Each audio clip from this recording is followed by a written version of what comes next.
121 $, 67 centimes. C'est le chiffre qui s'est affiché sur les écrans du monde entier le 29 janvier 2026. L'argent métal venait de toucher un sommet que personne n'avait jamais vu. Pas en 1980, pas en 2011, jamais. Et puis en moins de 30 heures, tout a basculé. Une chute de 36%, de 121 $ à moins de 75. Le plus grand effondrement journalier de l'histoire moderne de ce métal. Et pourtant, quand la poussière est retombée, quand les liquidations forcées se sont terminées, quand les spéculateurs à levier ont été éjectés, l'argent a clôturé janvier à plus de 85 $. Voici ce que personne ne vous explique. Ce n'est pas le sommet qui compte, ce n'est pas le crack. Ce qui compte, c'est ce qui s'est passé après. L'argent a accompli quelque chose qu'aucun actif majeur n'avait réalisé. 10 mois consécutifs de clôture positive, ils ont relevé les marges au CME de 9 à 18%. Ils ont provoqué un crack de 50%. Et le mois s'est terminé en positif. Quelle force faut-il pour absorber cette vente et finir dans le vert ? 10 clôtures mensuelles positives d'affilée. C'est un record que ni l'or, ni le pétrole, ni aucun indice boursier majeur n'a atteint sur cette période. Et les données derrière ce chiffre sont plus révélatrices que le chiffre lui-même. Laissez-moi vous montrer pourquoi. Ce que vous voyez en ce moment, c'est ce que tout le monde voit. Ce que personne ne voit, je l'ai documenté. Données internes de marché. Source primaire, des connexions qui demandent des semaines de travail.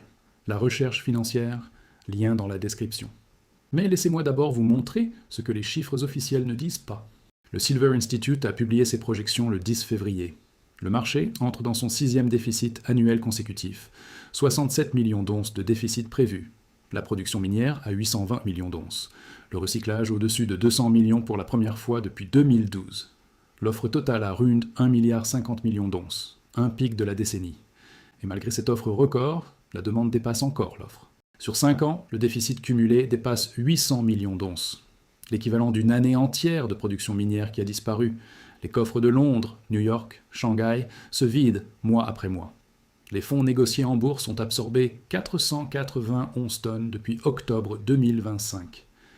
Les détentions totales des ETF atteignent 26 000 tonnes. Ce sont des investisseurs qui achètent du métal réel, pas des contrats à terme, pas de la spéculation, du physique. Et c'est là que se trouve le point critique. Le Silver Institute note que la demande d'investissement physique devrait augmenter de 20% en 2026, de 127 millions d'onces, un sommet de 3 ans. Après 3 années de baisse, l'investissement physique occidental rebondit. En Inde, la demande reste forte. C'est une poussée indienne qui avait déclenché le premier Silver Squeeze au-dessus de 50 $. Et cette fois, les positions spéculatives sur le COMEX restent modérées. Ce rallye est mené par la demande physique, pas par les fonds. Un chiffre manque. Je viens de vous montrer le déficit, la production, la demande. Mais un chiffre, je l'ai volontairement omis, parce qu'il est trop important pour être traité en 30 secondes. Il s'agit des stocks physiques réels dans les coffres de la LBMA. Pas les chiffres officiellement déclarés. Les chiffres réels. Et la différence entre ces deux nombres est ce qui m'empêche de dormir. J'ai créé une recherche complète qui documente exactement cette divergence. La chronologie des 6 hausses de marge du CME depuis décembre, qui montre que le crack du 30 janvier n'était pas un accident, mais un mécanisme déjà utilisé en 1980 et en 2011, avant que le prix n'atteigne ensuite de nouveaux sommets historiques. La ventilation de la demande industrielle secteur par secteur, des panneaux solaires à l'intelligence artificielle, avec les projections du Silver Institute pour chaque segment. Et l'analyse du ratio or-argent passé sous 50 pour la première fois depuis 2012, et ce que cela signifie historiquement pour les prix dans les 12 à 18 mois suivants. Ce que vous y trouverez, vous ne le lirez dans aucun journal, non pas parce que c'est secret, mais parce que personne ne fait le travail de rassembler ces sources. 9 documentations, un accès permanent, la recherche financière, lien dans la description. Maintenant, revenons aux données, parce que ce qui suit est décisif. L'or se négocie à rund 5 000 $ l'once. Au 20 février 2026, le spot était à 5 040 $. En 2025, l'or a gagné plus de 66%. Sa meilleure année depuis 1979. L'or a brièvement touché 5 600 $ fin janvier, avant de corriger avec l'ensemble du complexe des métaux précieux. Voici ce qui brise les modèles traditionnels. L'or a atteint ses niveaux malgré des taux d'intérêt réels élevés. Quand les taux montent, l'or devrait baisser. C'est l'un des fondamentaux les plus enseignés en finance. Et cette relation s'est brisée. Le CME Group l'a documenté dans ses perspectives 2026 pour les métaux précieux. La sensibilité de l'or au taux réel a diminué face aux autres forces macroéconomiques. La question est donc de savoir quelles sont ces forces. La réponse tient en deux mots. Banque centrale. Les achats d'or par les banques centrales sont passés d'acquisitions sporadiques à une accumulation systématique et constante. La Chine, la Turquie, la Pologne, l'Inde, ce ne sont pas des fonds spéculatifs, ce sont des institutions souveraines qui prennent des décisions stratégiques à l'échelle de la décennie. Et elles achètent parce qu'elles ne font plus confiance à la trajectoire du dollar américain. Les données du Fonds monétaire international le confirment sans ambiguïté. La part du dollar dans les réserves de change mondiales est tombée à 57% au troisième trimestre de 2025. C'est le niveau le plus bas depuis 1994, 30 ans. En 1999, cette part était de 71%. En un quart de siècle, le dollar a perdu 15 points de pourcentage dans les réserves mondiales. Cette érosion n'est pas un accident. C'est un processus documenté trimestre après trimestre par le FMI. Et il s'accélère. Mais ce qui inquiète les gestionnaires de réserve, ce n'est pas le taux de change, c'est ce qui se cache derrière. Je vous pose une question honnête. Vous venez de voir des données que 99% des investisseurs ne connaissent pas. Mais les données seules ne protègent personne. Ce qui protège, c'est la vue d'ensemble complète. Les sources, les connexions, les scénarios. C'est exactement ce que la recherche financière livre, toutes les documentations, toutes les analyses, tout ce qui viendra ensuite. Lien ci-dessous. Continuons.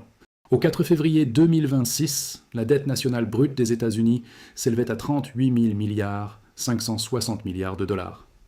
Selon le Comité économique conjoint du Sénat américain, cette dette a augmenté de 2 350 milliards en une seule année. Visualisons ce rythme. 6 milliards 430 millions de dollars par jour, 268 millions par heure, 4 millions et demi par minute, 74 000 dollars par seconde. Ce ne sont pas des estimations, ce sont les chiffres officiels du Sénat des États-Unis. En supposant que le rythme moyen des 3 dernières années se maintienne, les États-Unis atteindront 39 000 milliards de dettes d'ici avril 2026. Et il ne faut que 154 jours en moyenne pour ajouter chaque nouveau trillion à cette pile. Le Congressional Budget Office, l'organisme budgétaire non partisan du Congrès américain, a publié ses nouvelles projections le 11 février 2026. Et ces projections méritent qu'on s'y arrête longuement. Les paiements d'intérêts sur la dette vont dépasser 1 000 milliards de dollars en 2026. C'est plus que l'intégralité du budget de la défense nationale. C'est plus que les dépenses pour Medicaid, le programme de santé pour les ménages à faible revenu.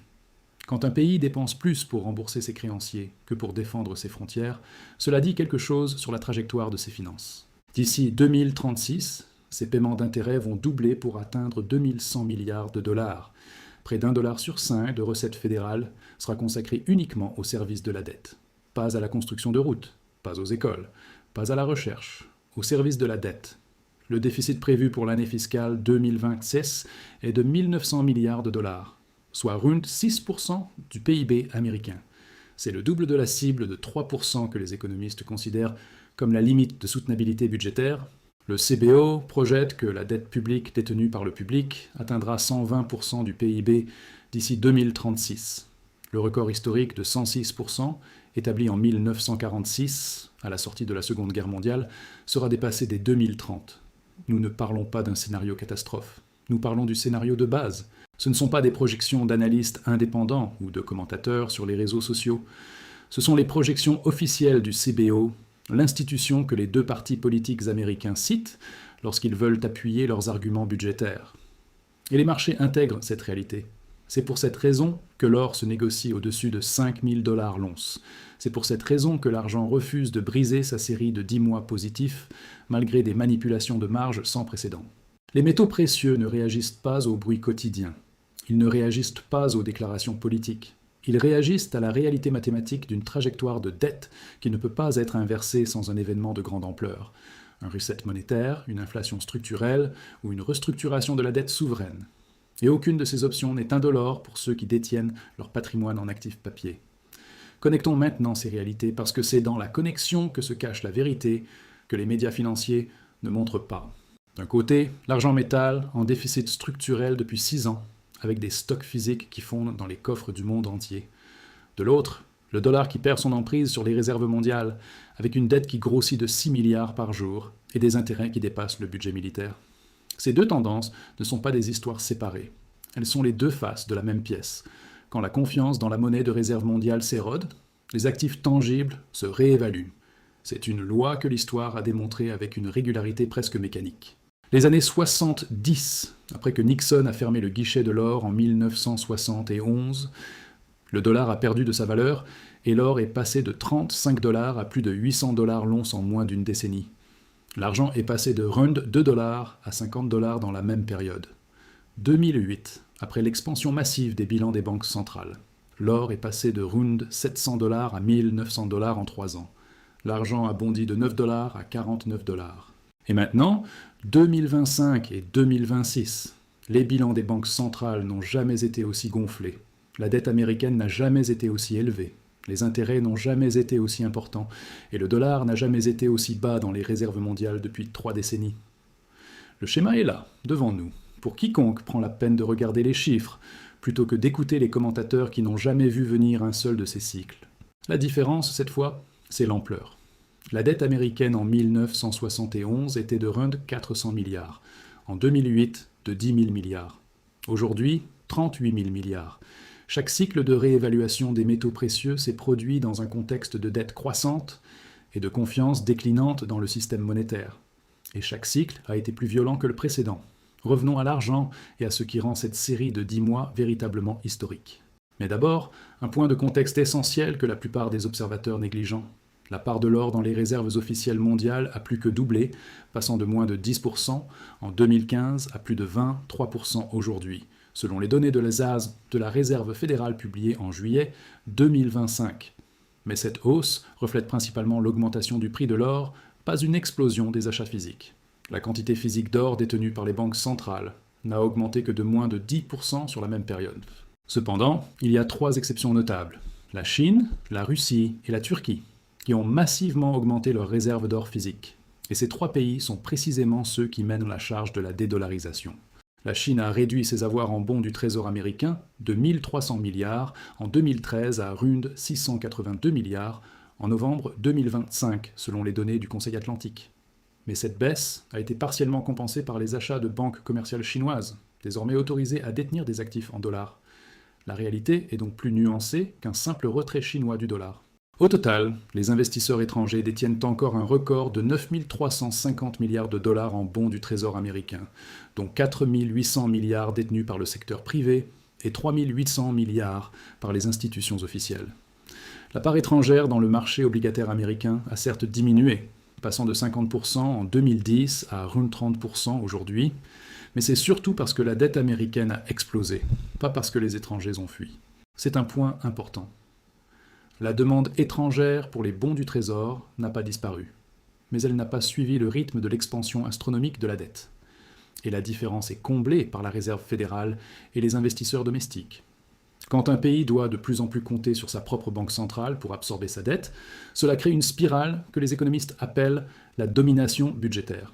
C'est dans ce contexte que les métaux précieux trouvent leur place. Et il y a un indicateur supplémentaire que les médias financiers ont largement ignoré. En janvier 2026, les États-Unis ont officiellement classé l'argent comme un minéral critique. C'est un changement de statut qui n'avait jamais été accordé à ce métal auparavant. La classification reconnaît que l'argent est essentiel à la sécurité nationale, à l'infrastructure énergétique et aux chaînes d'approvisionnement stratégiques. La Russie a parallèlement confirmé des allocations budgétaires pour constituer des réserves de métaux précieux dans le cadre de sa stratégie de diversification hors du système dollar.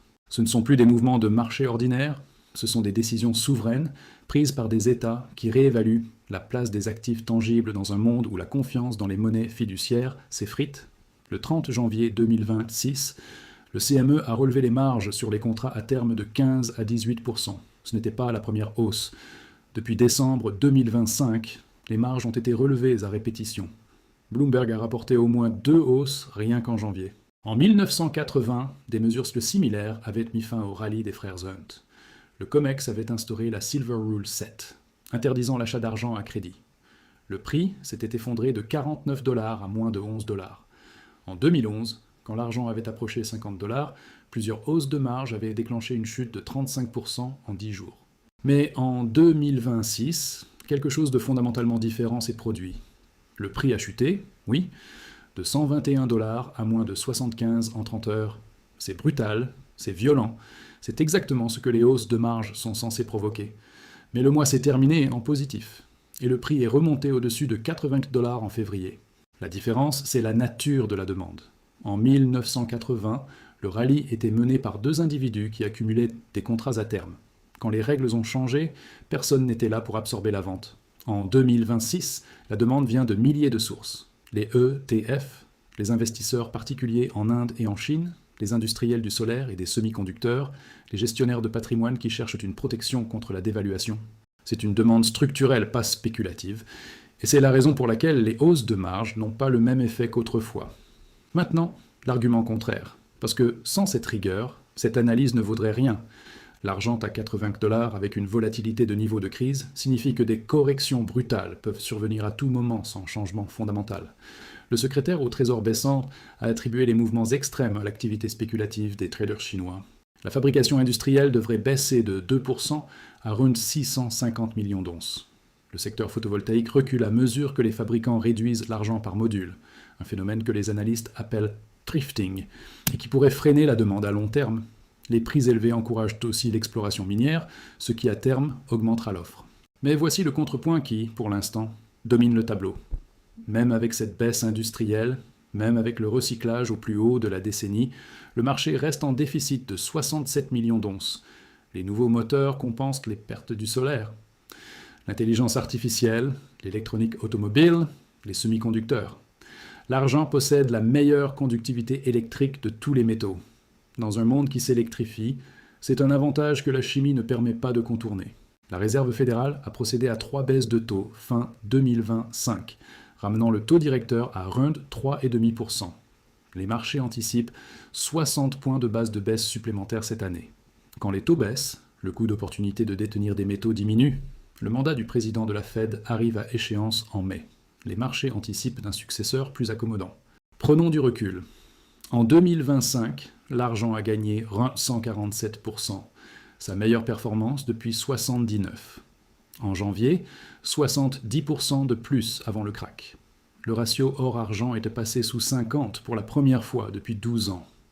Les États-Unis ont classé l'argent comme minéral critique. La Russie a confirmé des allocations pour les métaux précieux. L'argent n'est plus une simple matière première, c'est un actif stratégique reconnu par les gouvernements. 6 déficits consécutifs. Des stocks qui fondent. 1 dollar au plus bas depuis 30 ans dans les réserves mondiales. Une dette de 38 000 milliards qui grossit de 6 milliards par jour. Des intérêts qui dépassent le budget militaire. Des banques centrales qui accumulent du métal. Et un cours qui refuse de briser sa série de 10 mois positifs, malgré les tentatives les plus violentes de le faire chuter. L'histoire montre un schéma de réévaluation des actifs tangibles quand la confiance dans le système monétaire s'érode. Les années 60, 10, 2008. Et les données suggèrent que nous vivons ce même schéma, à une échelle qui éclipse tout ce qui l'a précédé. Le marché parle. La question est de savoir si vous écoutez. Ceci est une analyse éducative et informative. Ce n'est pas un conseil financier, d'investissement ou fiscal. Consultez toujours un professionnel qualifié avant de prendre des décisions financières. Les performances passées ne garantissent pas les résultats futurs. Si cette analyse vous a été utile, abonnez-vous pour ne rien manquer. Les données bougent vite, et je vous montre tout au fur et à mesure. On se retrouve demain.